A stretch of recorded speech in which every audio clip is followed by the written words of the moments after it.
Olá pessoal, eu vou cantar a música Odeio pra vocês, da Manu Gavassi. Eu odeio seu sorriso e seu jeito de falar.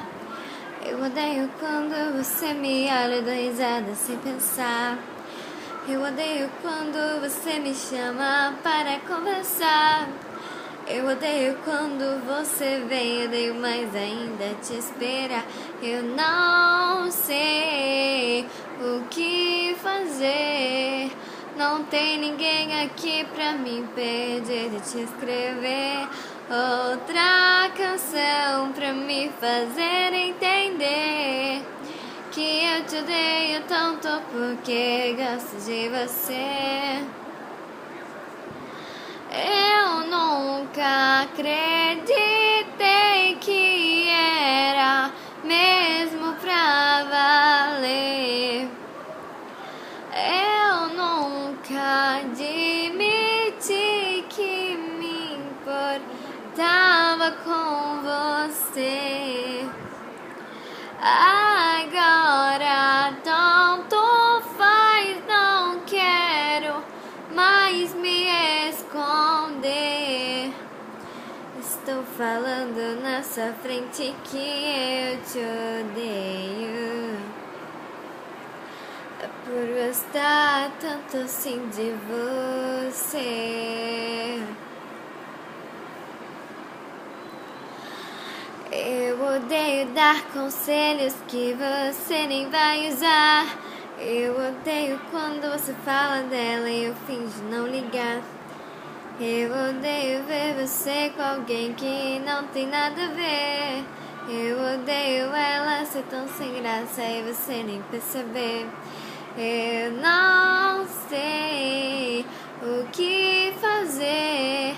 Não tem ninguém aqui pra me impedir de te escrever outra canção pra me fazer entender que eu te odeio tanto porque gosto de você.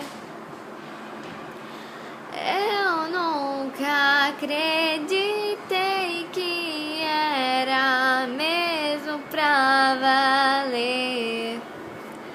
Eu nunca admiti que me importava com você. Agora tanto faz, não quero mais me esconder. Estou falando na sua frente que eu te odeio.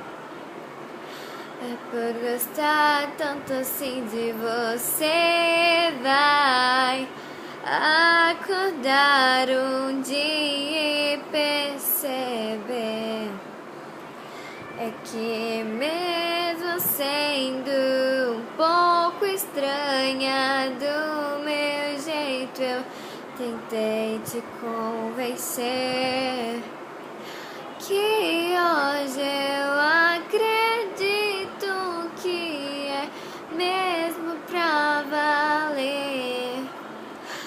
Confesso, eu admito que me importo com você.